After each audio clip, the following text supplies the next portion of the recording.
Good morning. Sorry, this is my first time on Zoom. Actually, excuse me, I guess good afternoon. It's 12:02, so happy Wednesday. Welcome to SEDCOR's webinar. We're very glad that you've all joined us today. Before we get started, I do want to remind you that we have time saved at the end of the session for questions. Please be sure to use the Q&A feature in Zoom to send your questions. The chat feature doesn't work very well. They get easily lost. So again, please use the Q&A. We have a moderator that's going to be collecting those questions. Please try and keep your questions brief and direct so that our moderator can get them to the right panel people for answers. We are very grateful today to have the support of Oregon State Credit Union as our sponsor for today's event. As you all know, these events are not possible without sponsor support. Please welcome me in joining Bonnie Beck, branch manager at the Dallas branch, to say a few words.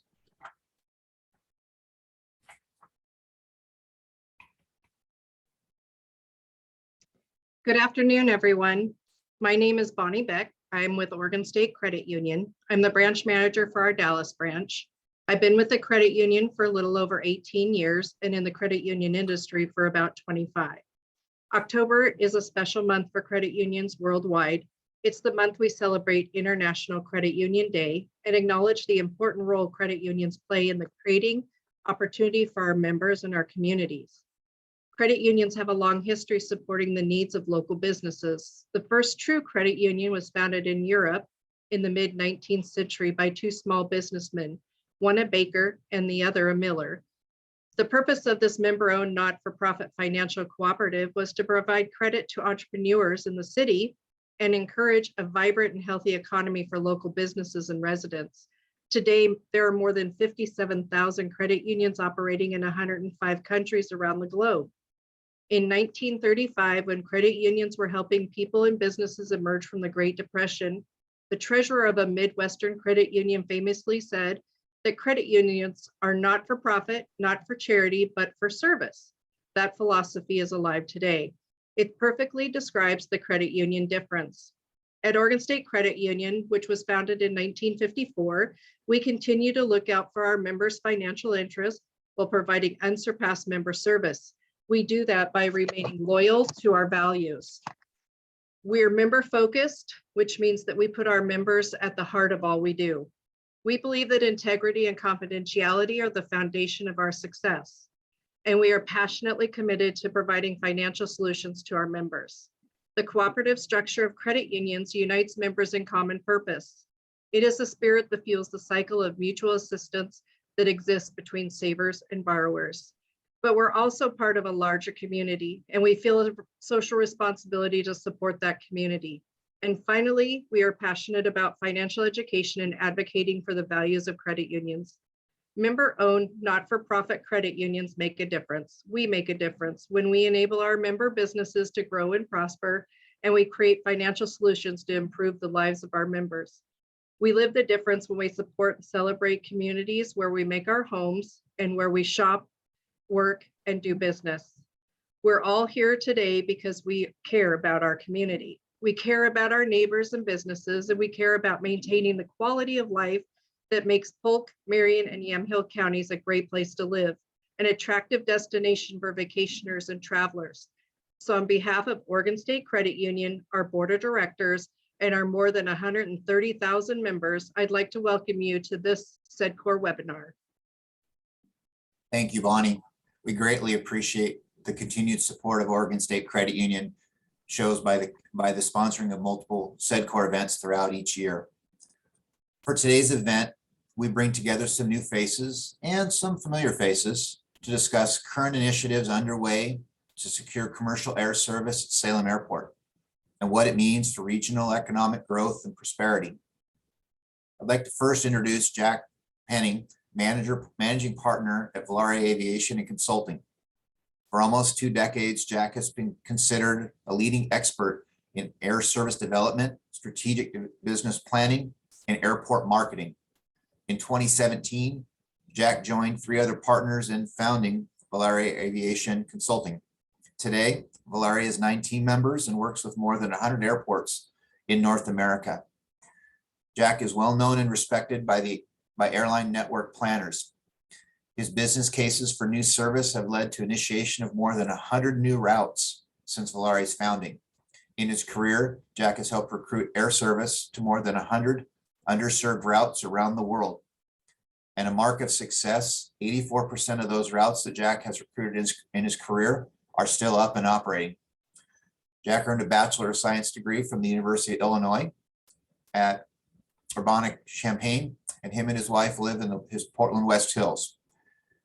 Joining Jack to share how some of these insights and data may create some real impact to the various sectors and industries in our region. Included on his panel will be Angie Onyewuchi, President and CEO of Salem Travel, Mark Björnson, owner of Björnson Vineyards, and also we have the chance to have Alan Blood, General Manager of Garmin, and a SEDCOR board member to join on the panel. At this point, I'll turn the screen over to Jack. All right, thank you very much. Hopefully I can live up to everything that you said there, but I really appreciate the opportunity to be here. I think this is a great topic to talk about, obviously one that's close to my heart. This has been the last 20 years of my life recruiting air service in underserved markets all over North America and really around the world. And we think that there's tremendous opportunity in Salem. We want to dispel some myths about air service, and we want to show you the data that really supports our assertion that service is possible, that it will be sustainable, and that it will actually help the environment in Oregon by getting more cars off the road. So having said that, just to start, I'll show you kind of my agenda for the next half hour or so.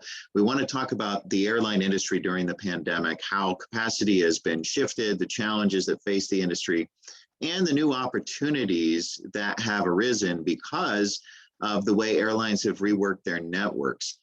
Because of that, we probably have a higher potential for success now than we would have had there not been such a market shift caused by an outside factor. So I want to compare Salem to other peer markets to show you what those markets are able to support. Talk about how airlines plan their networks and the options for service that we have moving forward. We'll also talk about the environmental impact of service, which actually results in carbon dioxide reductions for the Mid-Willamette Valley, and the competitive marketplace. So air service is a very expensive proposition for the airline providing service. More than 300 communities across the United States provide significant incentives for additional air service because they understand air service is an economic development project. And so I want to show you what other communities are doing to secure air service, to show you what it's going to take for us to have service in Salem itself. So let's start with talking about the industry during the pandemic. Demand right now, and you're going to see a lot of charts. I would encourage you not to pay so much attention to all of the numbers. You don't have to take it all in. We're basically looking at trend lines here. And the trend line that we're seeing really over the last month or so is that demand has been waning again. So we saw increasing demand, obviously, through the summer. We actually hit our peak in June. We were at 88% of 2019 demand. 2019 was the period with the most passengers of any year in the history of air service in the United States. So we use that as our comparison. But since then, passengers have dropped off. We're at about 76% of what would be considered normal now. So we've lost passengers, and that demand is going to continue to wane until we hit Thanksgiving. I can tell you Thanksgiving bookings and Christmas bookings are increasing rapidly as COVID cases decline, especially in places where vaccination rates are high and people feel confident in traveling, like Oregon, where vaccination rates are relatively high compared to the rest of the country. So we've seen a 16% increase in bookings in just the last week for the holiday period. That is going to continue. My message to you as a consumer of air service is if you're looking to travel for Thanksgiving, book your ticket yesterday, because planes are filling up already. There just aren't as many flying this Thanksgiving as there were in 2019, and seats are going to be full. Portland, in particular, has seen a loss of airline capacity that's been really incredible relative to some other large hub airports that are in the same class. Portland had 24 million seats in 2019. This year, we'll only have 17 million seats in PDX. That's a loss of 30% of the capacity. Those seats aren't coming back as quickly. You'll notice there's an uptick at the end of 2021. That's actually not going to happen. Airlines just haven't filed their schedules for December yet. And so we can't see the capacity cuts that are on the way. But 7 million seats taken out of this part of Oregon, of the North and Mid Willamette Valley. That's a tremendous amount of capacity, especially with demand that we know is going to come back for the end of November and for December. And what that tells us is that the region is going to be incredibly underserved, especially when business travel returns. And this gives Salem a unique opportunity. With Portland capacity so low, new capacity in Salem will be utilized quickly because there just aren't enough seats. It allows Salem to pull not only from the immediate metro of Salem, which happens to be the fastest growing metro in the state of Oregon, believe it or not. You probably all understand that, but a lot of airline planners don't. So we will not only pull from that immediate area, but also from places like Wilsonville and Woodburn, where the traffic is so bad to PDX that the drive south is actually much shorter than the drive north to access air service. So there's a unique opportunity right now. Portland has lost 31 nonstop cities since the pandemic began. Just a tremendous number of nonstop markets that don't exist anymore. And that means that more often, when you drive to Portland, you're going to have to take a connecting flight to get where you're going. Whether you're connecting at Seattle or Denver or down in San Francisco, you in many cases will have to connect in markets where you didn't have to connect before, which means a connecting service at Salem doesn't look so bad. If you have to make a connection either way, you might as well fly out of Salem. So, you know, the industry and its challenges have really evolved from the pre-pandemic to the post-pandemic.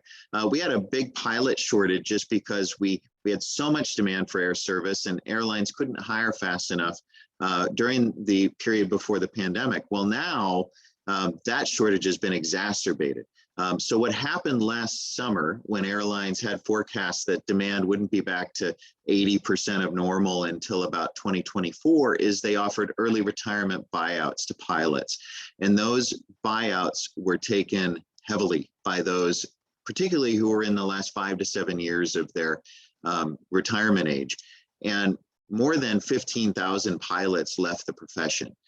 That sounded great when airlines were trying to save money. It's a real bad situation when airlines are trying to get planes back in the air. And you've seen the impact of this on operational reliability. Just this past weekend, Southwest canceled more than 2,200 flights. That wasn't because pilots were on strike over vaccine mandates. It was simply because pilots got out of place due to bad weather and ATC restrictions, particularly in Florida, and Southwest didn't have enough reserve pilots to cover flying with pilots out of place.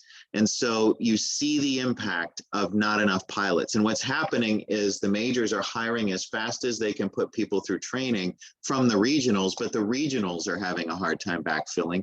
And so regional markets are losing service. SkyWest has pulled service, at least to some extent, out of 48 different cities that they fly for United, American, Alaska, and Delta. So the pilot shortage is a huge problem. At hubs, we had gate shortages. Even at Portland, there was a big gate shortage before the pandemic.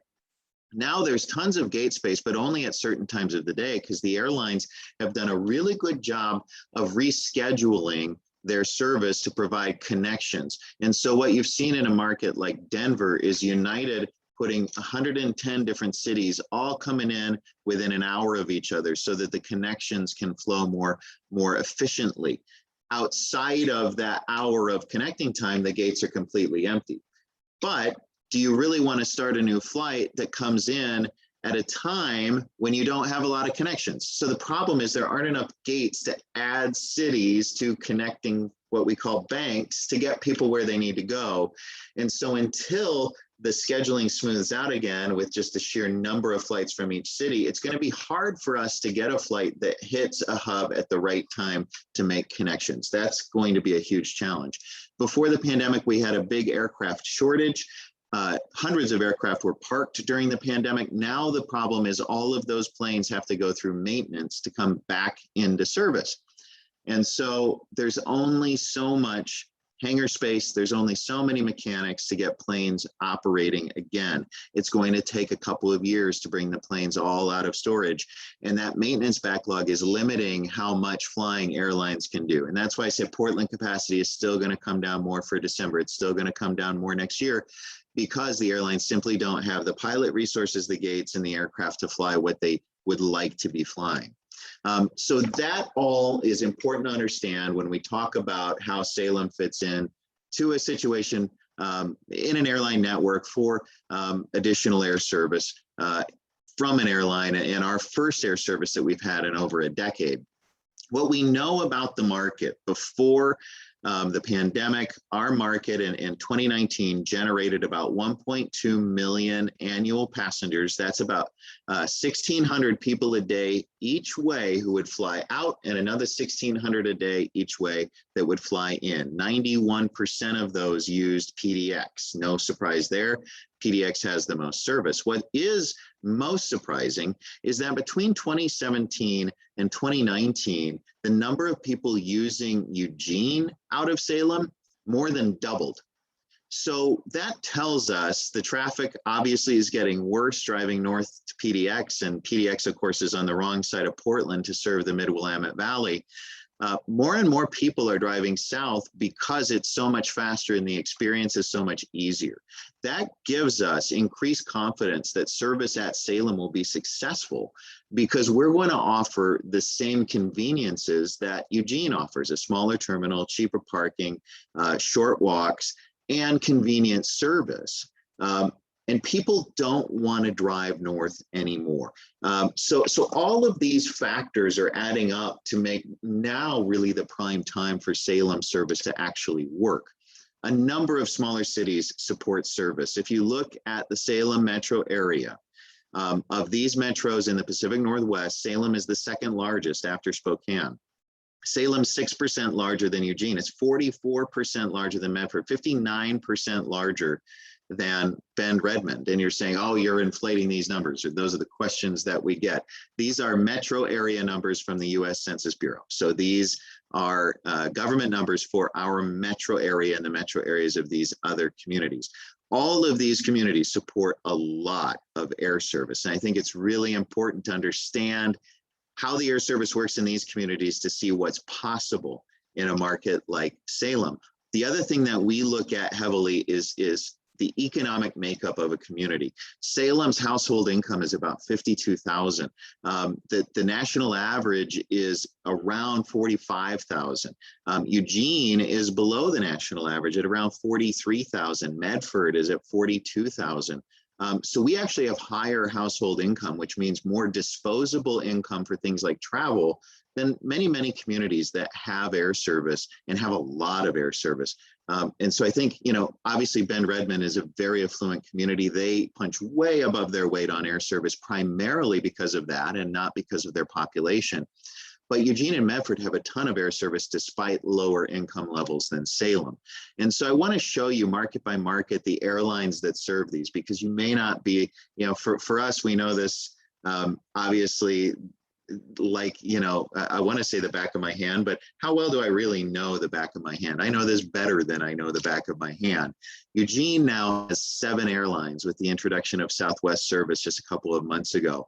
7 airlines with lower income and a lower population than Salem. Spokane, which has more population, also has 7 airlines. Slightly different airline makeup than Eugene with Frontier instead of Avelo, but 7 airlines nonetheless. Pasco, which is considerably smaller than Salem, has 5 airlines. Redmond has 6. Redmond, remember, is 59% smaller than Salem. And Medford, which is the smallest of all of these markets, still has 6 airlines and captures over 1 million passengers a year. 1 million passengers a year use Medford's airport. How many nonstop routes? Well, Eugene has nonstop service to 15 cities. Medford has 12 cities. Bend Redmond has 11 cities nonstop. These aren't all served every day, but if you look at just daily service, Eugene has 12 cities that you can fly to every single day nonstop. You look at the number of passengers per capita generated at the airport. Eugene generates about 3 passengers per capita, which is similar to Pasco. Spokane generates almost 7. So what we did is look at our population and look at this number of passengers per capita to extrapolate out what we think, the Salem market could potentially generate. It's between 1.2 and 2.7 million annual passengers. That's based on the regional data. Now, our ticket data, which is only for the immediate Salem area, shows 1.2 million annual passengers. But we could potentially generate even more than that. When you get up to about 2.5 million passengers a year, you're looking at service like Spokane, you're looking at around 30 departures a day. So that is the outsized potential of this market. Granted, we're a little bit closer to Portland than Eugene. We're closer to a big airport than many of these other airports. And so we may not capture quite as many passengers. But all we need to capture for service to be successful is around 75,000 passengers a year. So think about that. On a market that could generate over 1 million, we only need 75,000 to use Salem. The rest can continue to drive to Portland and we would still be successful. So I think that's really important to understand. So there are 2 types of airlines that we can recruit, essentially. This has been, with the consolidation of the industry after the last recession, 2008 through 2011, with the rationalization of airline networks, and with the challenges we've seen in the pandemic, there really are only 2 main models for service. There are the network carriers who we say feed the hub. And what that means is they jam passengers through hub airports. So this is why you have to connect to go everywhere. And they say, even when you go to heaven, you have to connect in Atlanta, because that's the goal of Delta Airlines, is to get as many people to flow through Atlanta and use the efficiencies of that hub to make the highest profit margins. So they offer thousands of city pairs. They capture really high value, high fare traffic because they can connect you to every little city in the country, in the world. But this type of operation costs more to operate because it's not as efficient. You have to have airplanes sit on the ground and wait to get into larger airports. You have to schedule everything to connect. You have long wait times on the ground at outstations so that the plane arrives back at the hub at the right time.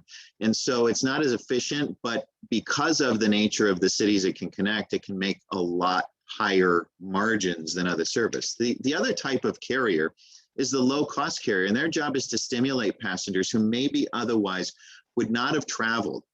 So they have ultra-low fares that they can offer because the network is so simple and the cost of the operation is so low because you just turn that plane and keep it flying all day long. You make money with that plane from before the sun comes up until midnight, and in some cases overnight, every single night. This type of carrier is the type of carrier that will pull passengers away from Portland, especially the south suburbs of Portland, and have them flying out of Salem. And this is the disruptive part of the airline industry. We're always looking for the market disruptor to understand how that's going to change the way that we all do things. And Avelo and Breeze are the newest carriers in the country.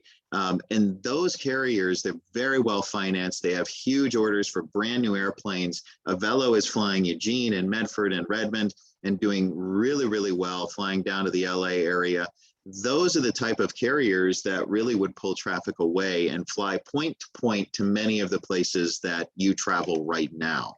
And so while we've talked a lot about getting network service, the real opportunity in the short term may lie with the low-cost carriers who can stimulate a lot of new traffic as we come out of the pandemic. So our main service options in terms of the cities that we can support service to haven't changed. It's cities in the West, cities that connect us to other places, and places that we just have a lot of people who travel from Salem to those cities, places like Vegas and Phoenix and LA.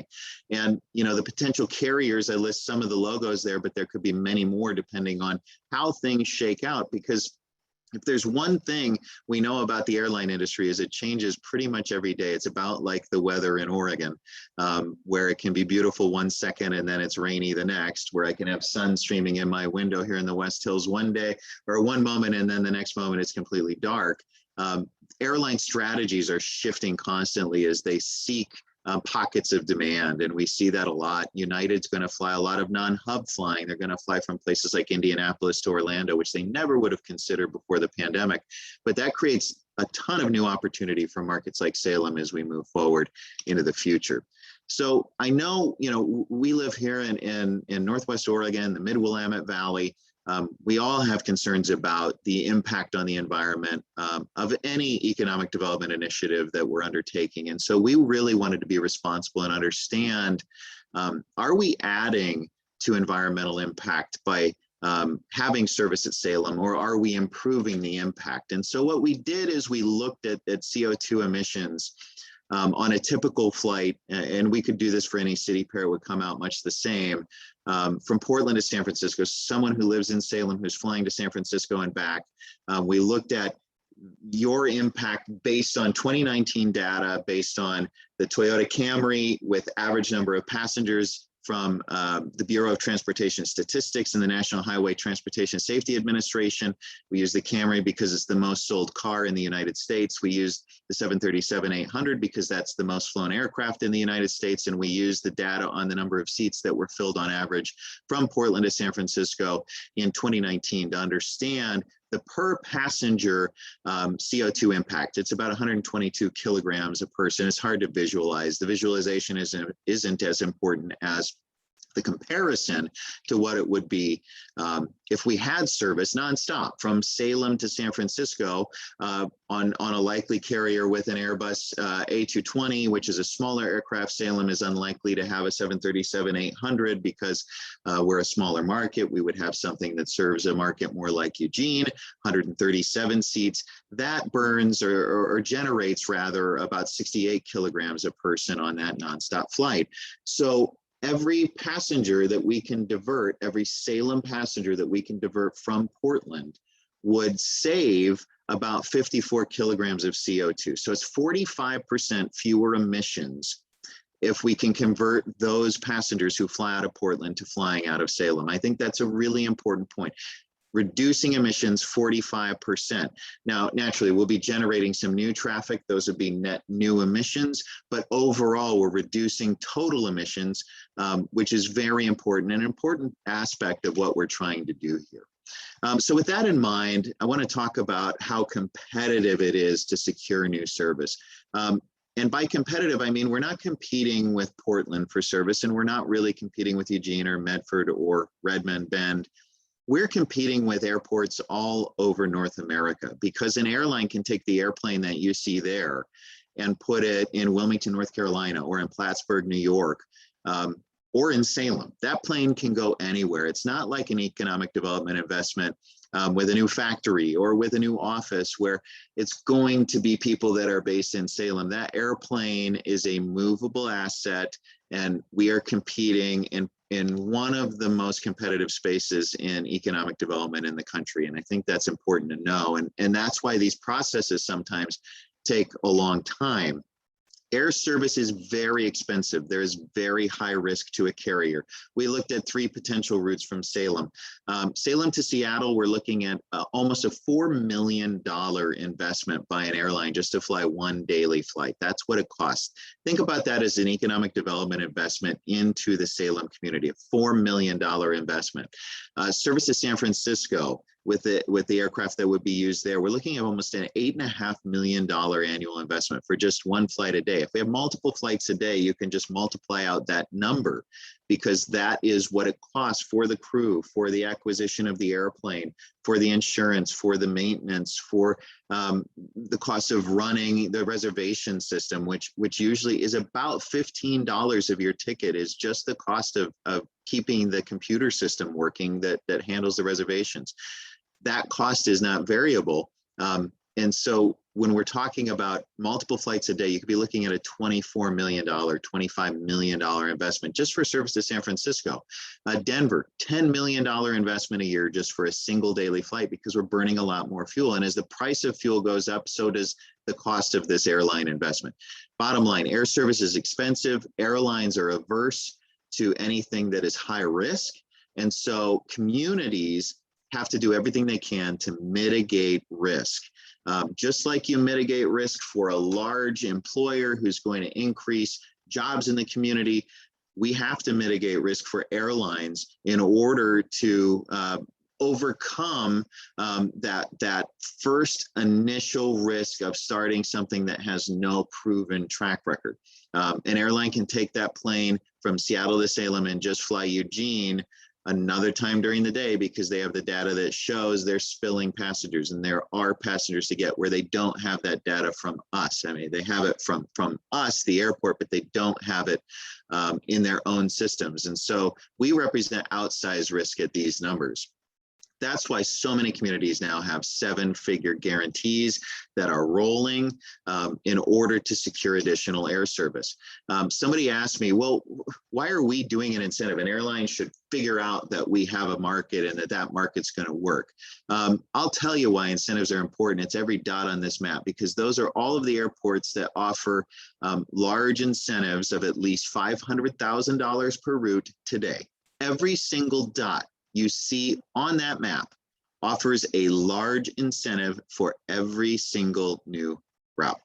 And so you can see if we're coming in with zero incentive, we basically have zero chance, no chance at service whatsoever, because that plane can go to any of those dots on the map, some more worthy than others, certainly, but many opportunities for airlines to expand when you've got significant investments all over the country that fit all different kinds of networks and all different kinds of strategies that airlines are already working on.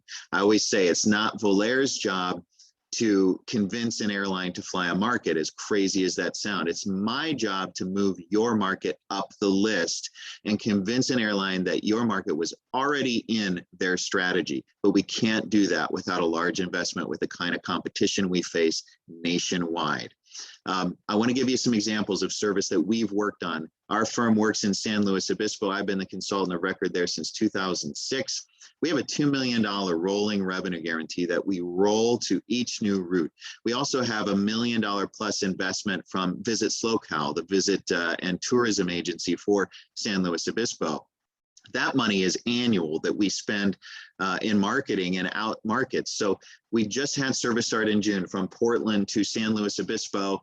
Visit SlowCal has been advertising in Portland. In fact, in Salem, if you may be followed around by ads for San Luis Obispo on your Facebook, because that's where a lot of that advertising is going. That service has been incredibly successful. In fact, in the month of July, it was the #1 most full aircraft flying out of Portland in the Alaska hub of 38 cities. So that shows you what that investment can do. But in San Luis Obispo, we've been able to recruit service on all of those routes because of that kind of investment that the community makes in its air service, understanding that air service brings tremendous economic opportunity. In Idaho Falls, we just had service in June start to Seattle on Alaska.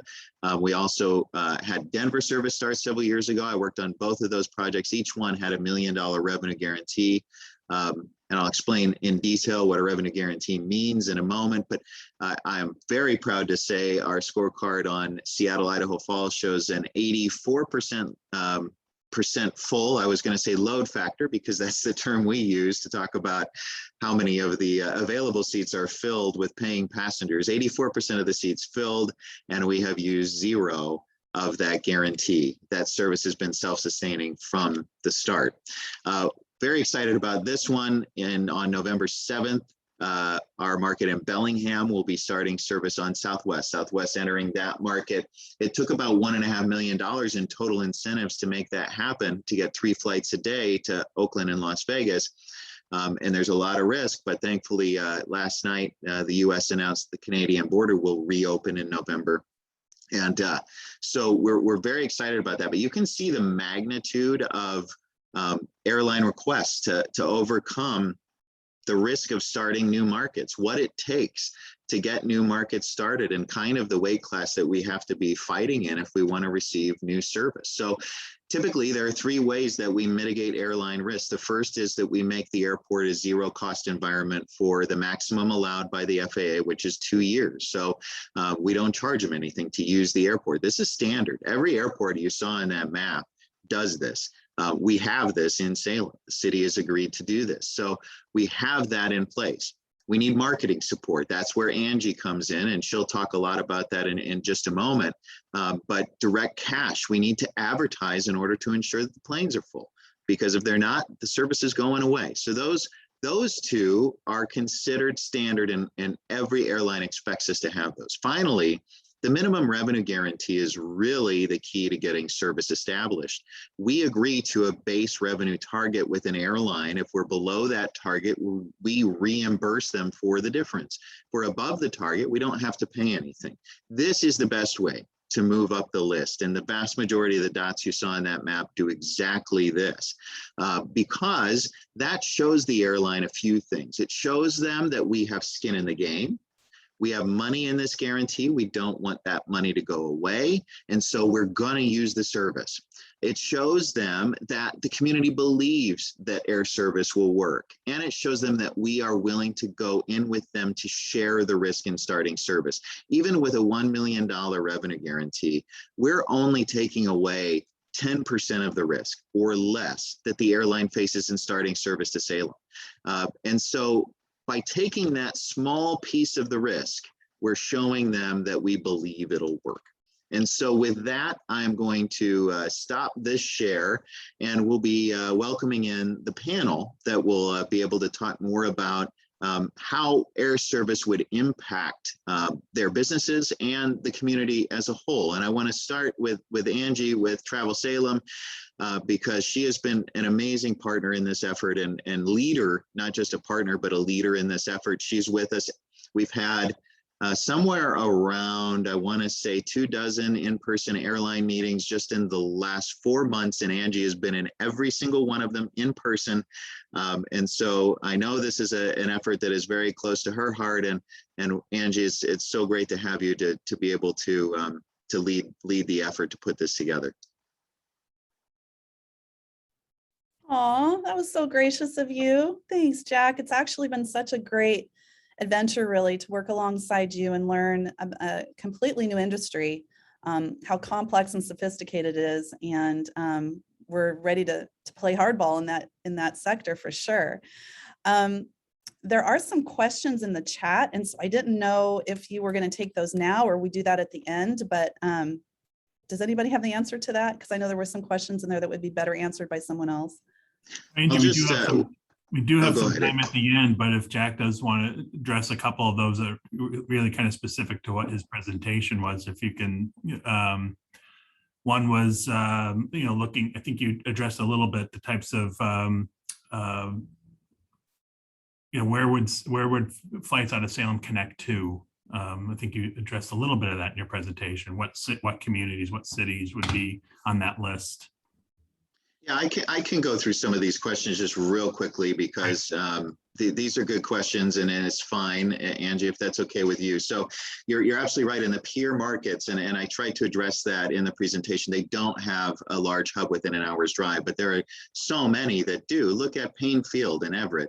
It's 32 miles to SeaTac. And Payne has nonstop service to 10 cities. And this, if we didn't have the pandemic, would have done nearly 1 million passengers.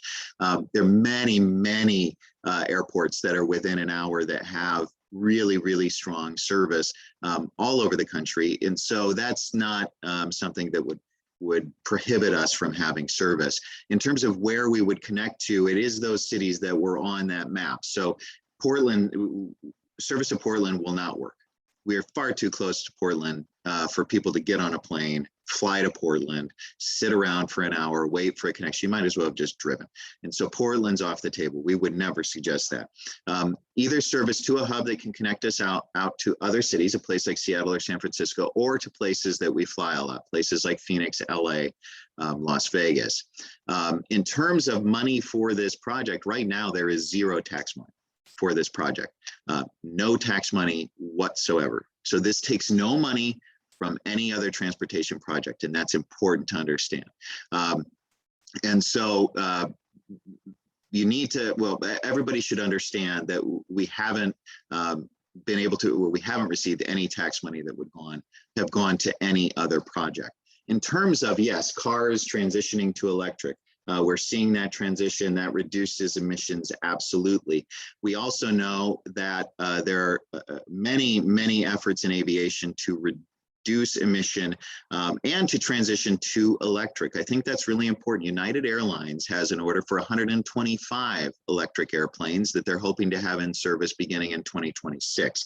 That's the type of airplane that could fly us to San Francisco without any emissions beyond the emissions that are required to create the electricity to charge those aircraft. The key is in the battery technology. The battery can't be too heavy, because the problem is, I may be getting too deep, but I think it's interesting.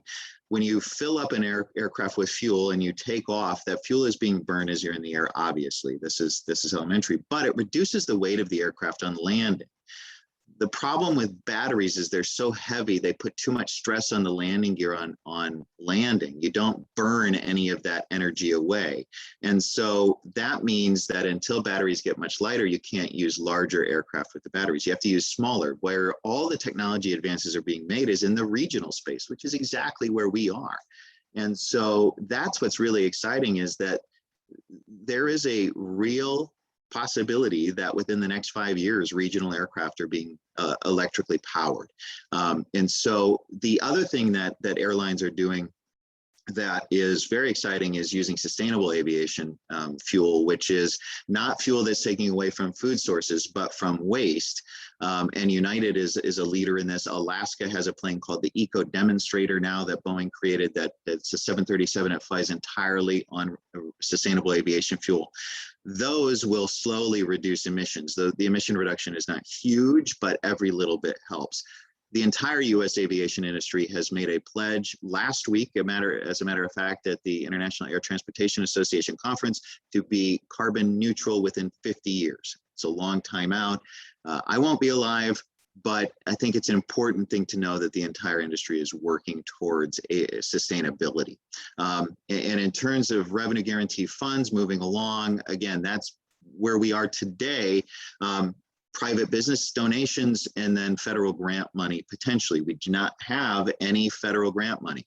If we do get federal grant money, I want you to understand it's not your tax money. It's not your tax money. The federal grant money that supports small community air service comes from overflight fees from foreign airlines using our air traffic control services. So this is money that comes from foreign airlines that is reinvested into domestic air service. It is no tax money. So we're doing this project without tax money. I'm just going through these two. Would a better investment be a zero emission park and ride? I can tell you, we have shuttle service from Salem Airport to Portland that goes, it's not zero emission, but it goes every day, multiple times a day, and hardly anybody uses it because everybody uses their own car. Because why would you sit and wait for a shuttle when you could just go on your own timetable? So I don't think a ground shuttle will be a solution to air service. Yes, and we had service on Delta in the late 2000s. That service did an 80+% load factor, which means more than 80% of the seats were filled with paying passengers. The challenge there was fuel spiked to $145 a barrel, and Delta Airlines, our provider, decided to retire basically the vast majority of the fleet type that was serving our airport. They pulled out of 32 cities on the same day, and Salem was just one of those, with Eureka Arcata, with Yakima, with Bellingham. All of those cities lost Delta on the same day. So the service actually worked. We lost it because of essentially greater economic challenges that were presented by the cost of fuel. Now service works better because we have better aircraft that aren't burning near as much fuel, can operate much more efficiently, and we have more options because of the amount of service that has been pulled from larger airports that makes accessing the National Air Transportation System more difficult. So with that, I think we have covered essentially the questions that were put into question and answer. Thank you so much for the questions. And now I can turn it over to Angie. Thanks, Jack. Great job as always. And I'll elaborate a little bit on a couple of those questions too as I make some comments here. So I'm Angie Onyewuchi, President and CEO of Travel Salem. Super happy to be with you guys today. SEDCOR is such an important partner in the whole economic development space that we all work in. So really happy to be with you today. I wanted to talk about this commercial air service recruitment work that Jack just talked about. And in my humble opinion, I can't think of anything more significant or important that we work on together than to secure commercial air service here in Salem.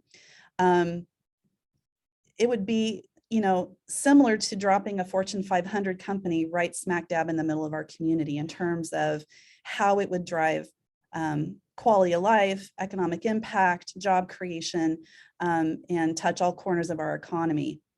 So that's why Travel Salem is very invested in this effort. We really believe in it. And most of the conversation today has really been about outbound, right? Folks from Salem, the Salem area or catchment area flying out to various destinations. Travel Salem, us in the tourism industry, are more interested in the inbound travel. So we're looking at folks coming into our market, wanting to experience our wine country. Salem is in the heart of Oregon's wine country, and our one-of-a-kind recreation that we also have here. So we have a lot to offer to these other markets that we would be connecting to.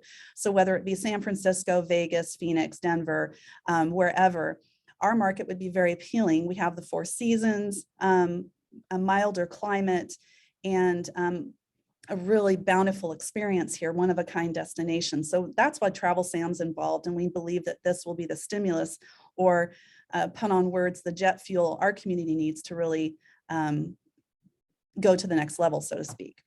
One of the myths about the Delta service, and I'm really glad that Jack answered that question, and thank you. I can't remember who asked the question, but thank you for asking that. One of the things that we learned about the Delta service is that it was the most successful small market launch that Delta had ever had. So it was successful. It would have continued to be successful. There were talks at that time, just before they canceled, of them expanding service and adding a couple more flights a day, a couple different markets into the mix. And so unfortunately, due to circumstances beyond our community's control, the service did end. But this market is in a very different position than we were 10 years ago. And so Jack just covered a lot of that, and we're ready and poised to lure a carrier into our community. I want to talk about the competitiveness that Jack already talked about briefly. As I've been traveling with Jack and Brent DeHart to these conferences and looking across these rooms that are filled with executives from across the country trying to recruit carriers, it is incredibly competitive. And but our market is ready to emerge. And when we first started having these conversations, they didn't know who we were. We weren't on the radar at all. And they were very surprised. Oh my gosh, we didn't know. Happy to talk to you, kind of a thing. Now, when we go and talk to them, they know us by name and they're ready to have the conversations. And so it's really been a wonderful experience. And it shows, I think, the momentum that Salem has, or this region has, as we continue forth in this effort. Want to talk about for a second, we have a lot of corporate clients that come into the Salem area to do business. They come in, usually fly in Monday, and they stay usually until the weekend, till Friday. However, because of the traffic and the commute involved with getting to the Portland airport, a lot of our corporate clients leave on Thursday night to head up to Portland to stay overnight so they can catch their early morning flight. So we want to recapture that business here as well. Every additional night that a visitor or a business client stays in our market, stays in our hotels, they leave a lot of money behind. They generate a lot of additional discretionary income that travels throughout our community and creates jobs. So it's really important that we recapture even just that one night. It will make a huge difference in our economic impact. My sales director, who recruits in conventions and large group business, just came back from a trade show. She met with 40 different meeting planners, talking about trying to get them to convince them to come and do business here, bring their event here to our community. And when many of those conversations were, how close are you to the airport? And when they find out that we're about an hour or so, an hour and 15 minutes or longer, depending on traffic from Portland, that's kind of frustrating for those meeting planners who would like to come here, but they want to make it convenient for their delegates to fly into a destination. When Debbie shared with them that we are in talks with airlines and trying to recruit and service, they said, that's amazing. When you guys get air service, call me, we'll be there. So that's really going to be a jump start to our economy as well. And we're ready to take advantage of that as soon as we can. This last July, we had Ironman in the community. It was a hugely successful event. It generated a little over $10 million economic impact for our community. We had about 10,000 people, about 2,300 athletes come into the destination. And a lot of them came from California. A lot of them came from Colorado and Utah, and other destinations as far as Florida. But the opportunity for those athletes and their families to fly directly into Salem would enhance our ability to grow that event and improve the experience of those folks coming here. So there's just a lot of opportunity when we move from a drive destination to a fly destination or a fly market. And so we're really excited about that opportunity as well. The MRG, the Market Revenue Guarantee that Jack was talking about, Travel Salem has been running point on that. There's been a lot of work by a large group of dedicated folks to secure pledges from community members towards that Market Revenue Guarantee. To date, we have about $700,000 pledged. Once a carrier commits to the market, we'll be looking at calling those pledges to cash. And so the opportunities there, I hope you on this call will consider joining our effort. We do have a very unique proposition when we go meet with the airlines. They are used to communities coming forward with just pretty much purely government money. And when we come to the table, we talk about our community, our individuals, our families, our businesses standing up and saying, we want service and we're going to put money behind that. That's a very different conversation for an airline. It shows a different level of commitment from our community and they get really excited about that. So if you're interested in joining us, making a pledge, I'd love to hear from you. You can reach me anytime on my cell, 971-901-2325. Call me anytime or text me. But I'd love to hear from you. We'd love to have you at the table. The Scazdi Grant, the federal grant that Jack was referring to, we're getting ready to apply for our third round. We've applied twice and haven't gotten it. We're going to apply again. That would be around $850,000 that would go towards the MRG. And what's wonderful about that is those funds would be accessed first by the carrier should they have an upside down month. So there's a lot of things we're trying to do that would not only protect the pledges and the funding that we would pull together from our community members, but we also believe that the success of service will be great. And we don't believe that the carriers will need to access the MRG. All of that's left to be seen, but that's what our hope is. And the numbers really do support that. The only other thing I was going to mention is about sound pollution. We have talked to some city councilors about that, some neighborhoods that surround the airport and concerns about air pollution. And one of the things that most folks don't know is there's about 40,000 flights a year that land and fly out of the Salem Airport currently. 40,000. If we were to add commercial air service, it's only going to add about 1,500 flights a year. So really a drop in the bucket. And the commercial planes are much more quieter. They're more efficient on sound. So they don't pollute as much as some of the smaller planes, the private aircraft.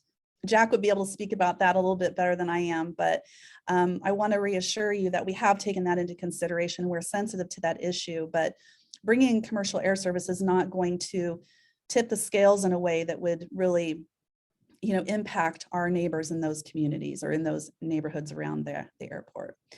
So anyway, I know that the tourism sector is very excited about this opportunity. We've had a lot of pledges from our hoteliers, from our wineries, from our restaurateurs, and others who believe this is what our community needs. And I hope you will join the effort as well. I am delighted to ask Mark Björnson and Alan Blood to join the conversation. Mark is with Björnson Vineyards, and he has a very unique perspective as well, and is one of our key pledgers for the MRG. Thanks, Mark, for all your support, and I'll kick it over to you.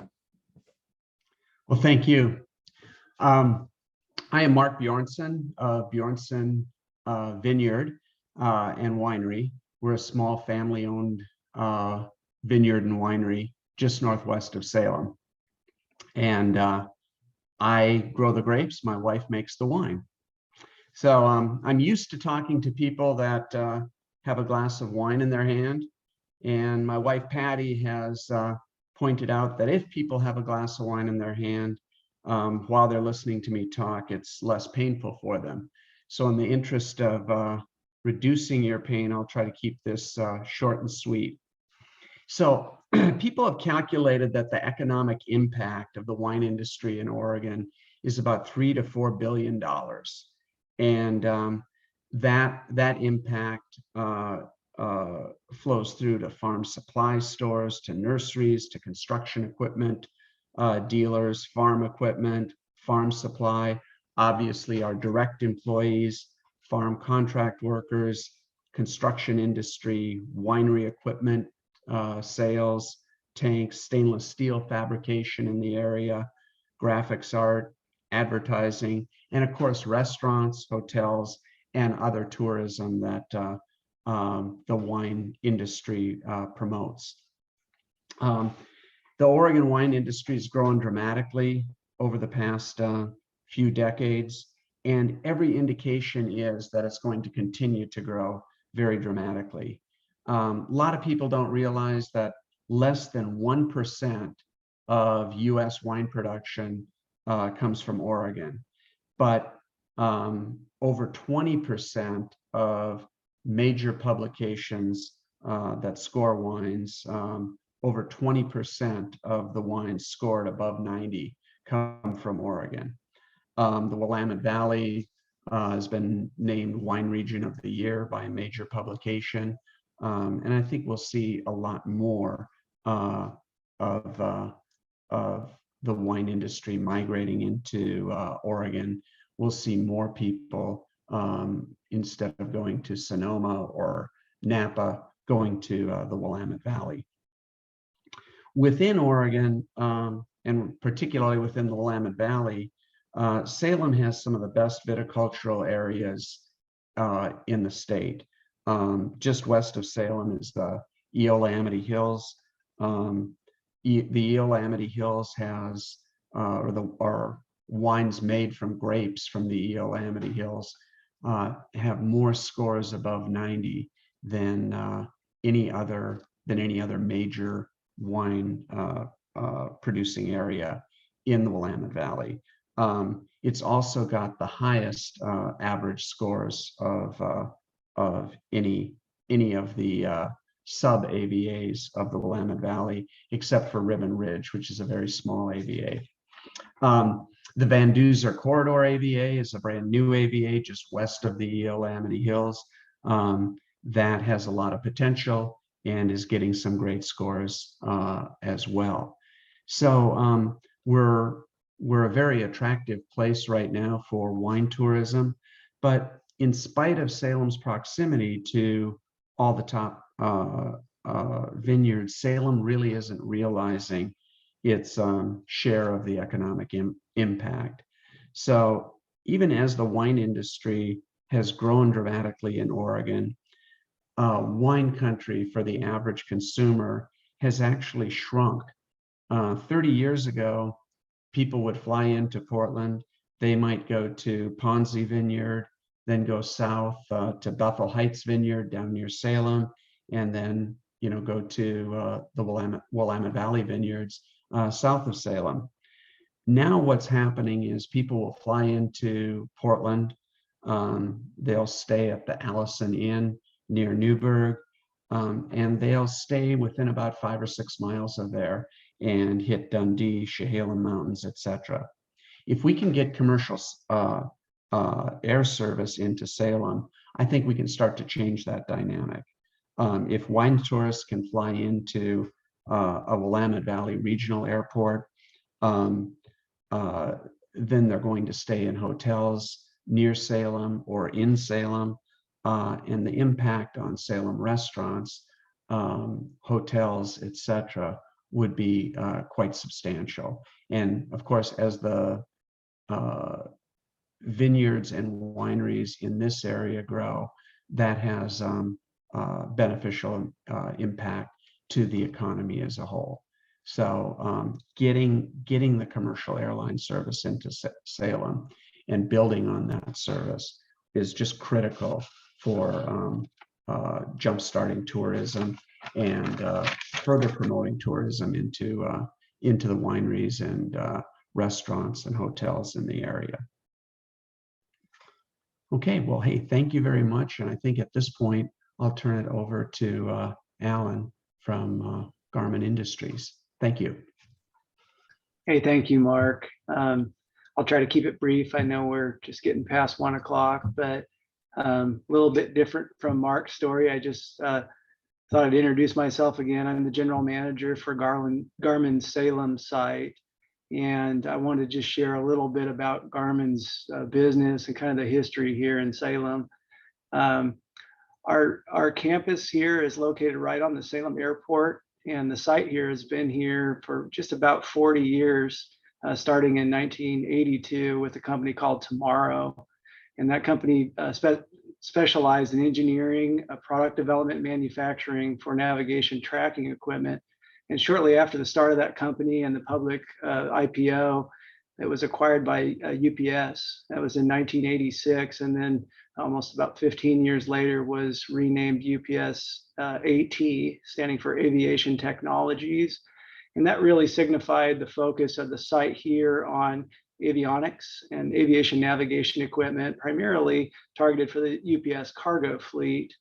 But shortly thereafter, in 2003, is when Garmin acquired the facility. So now it's called Garmin AT, again, keeping that aviation focus. But so much of our strategy has to do with vertical integration, right? So everything from ideas, innovation, engineering, design, and development, through product testing, through FAA certification, and then product production. We have a full production facility here, manufacturing with 2 surface mount technology product lines, as well as a full product support team, not only for our avionics products, but also Garmin's consumer products, primarily in marine and outdoor. So I've just seen a lot of growth here over my time here, the last 17 years. The staff and the facilities have tripled in numbers and in size.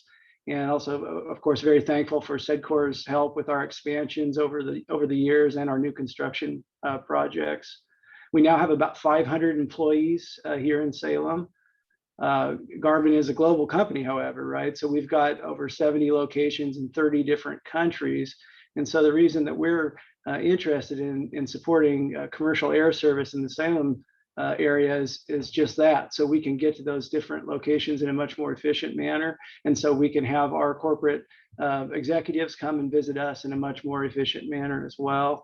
Very much a part of our culture is in-person collaboration, face-to-face. We have many visits to and from our corporate office in Kansas City area on an annual basis. And so this is really both ways. It's not only us getting out there, but it's having the executives and our counterparts in our Kansas facilities and in other areas be able to efficiently get in here so we can do business.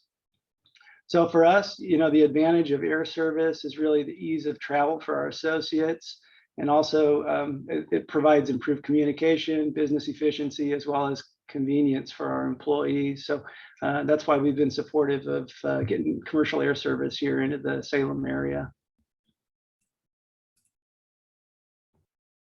Great, thank you, Alan. We appreciate you being here. Certainly appreciate Garmin's role in the community as well, and also welcoming you still as a relatively new board member to SEDCOR. So we thank you for your ongoing engagement in there as well.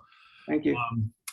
With that, I would, on behalf of SEDCOR and our board chair, Michael Fowler, who introduced us today, I'd like to thank all of our panel speakers for the great presentations. And thank you to our sponsor, Oregon State Credit Union, for your ongoing support. And thanks to everybody that joined us for the event today.